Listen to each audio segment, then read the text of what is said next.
अपनी live in partner Shraddha Walker की हत्या का आरोपी आफ्ताब पूनावाला आखिर है कौन, उसकी कहानी क्या है?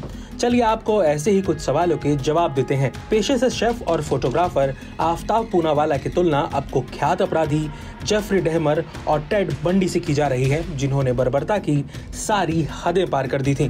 क्राइम शो देखने के शौकीन पूनावाला ने कथित तौर पर झगड़े के बाद अपनी लिव इन पार्टनर श्रद्धा की हत्या कर दी थी। मीडिया रिपोर्ट्स के मुताबिक उसने बताया कि शव के टुकड़े करने का विचार उसे एक अमेरिकी क्राइम टीवी सीरीज डेक्स्टर से आया। पूनावाला का जन्म मुंबई में हुआ और वह वहां अपने छोटे भाई अहद, पिता अमीन और मां मुनीरा बहन के साथ वसई उपनगर स्थित एक सोसाइटी में रहता था। सोसाइटी के लोगों का कहना है कि दोनों भाइयों में काफी झगड़े होते थे, लेकिन कभी उसके व्यक्तित्व में ऐसा कुछ नजर नहीं आया जिससे उसके शैतानी पक्ष का पता चल पाता। पूनावाला के सोशल मीडिया फूड अकाउंट पर 29,000 से ज्यादा फॉलोअर्स हैं। बताया जाता है कि श्रद्धा से उसकी मुलाकात एक डेटिंग ऐप के जरिए हुई थी। इसके बाद उन्होंने मुंबई में एक कॉल सेंटर में साथ काम करना शुरू किया और दोनों के बीच वहीं से प्रेम संबंध शुरू हुए।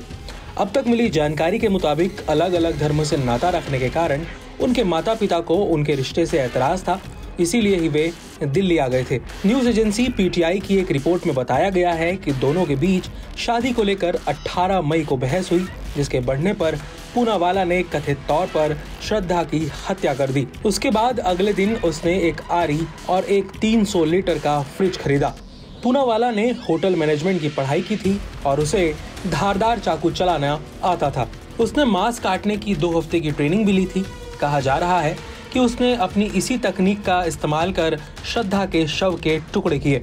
रिपोर्ट के मुताबिक आफ्ताब ने 2 दिन तक श्रद्धा के शव के टुकड़े किए। कुछ टुकड़े उसने फ्रिज के डीप फ्रीजर में रखे और कुछ ट्रे में। कुछ दिन बाद वह डीप फ्रीजर में रखे टुकड़ों को ट्रे में और ट्रे में रखे टुकड़ों को डीप फ्रीजर में रख देता था। वह कमरे से दुर्गंध को हटाने के लिए अगरबत्ती और रूम फ्रेशनर का इस्तेमाल करता था। पुलिस ने बताया कि वह थैली में शव के टुकड़े डालता और उसे अपने बैग में रखकर जंगल ले जाता। एक अधिकारी ने बताया कि देर रात करीब 2 बजे वह जंगल जाता और कुछ घंटे बाद वहां से वापस लौटता। ऐसा उसने तकरीबन 20 दिन तक किया। पुलिस ने कहा कि यह पूनावाला की चालाकी ही है कि वह हिंदी जानते हुए भी अंग्रेजी में जवाब देता है। वह श्रद्धा के सोशल मीडिया अकाउंट पर भी एक्टिव रहता था, लेकिन आखिरकार उसकी किस्मत ने उसका साथ देना बंद कर दिया और पुलिस उस तक पहुंच ही गई। मुंबई पुलिस ने बताया कि महाराष्ट्र की मानिकपुर पुलिस ने उसे अक्टूबर और इस महीने की शुरुआत में जब पूछताछ के लिए बुलाया, तब उसके बर्ताव में कोई पछतावा नहीं दिख रहा था। उसके बार बार बयान बदलने के कारण पुलिस को शक हुआ और फिर उसने जांच में दिल्ली पुलिस को शामिल करने का फैसला किया। इसके बाद ही पूनावाला से फिर पूछताछ की गई और सारा मामला सामने आया। हत्या के मामले के सामने आने से कुछ दिन पहले ही पूनावाला ने अपने परिवार को वसई से मुंबई जाकर रहने में मदद की थी। अब निगाहें इस बात पर टिकी है कि श्रद्धा के मामले की जांच खत्म होते होते और क्या सामने आता है।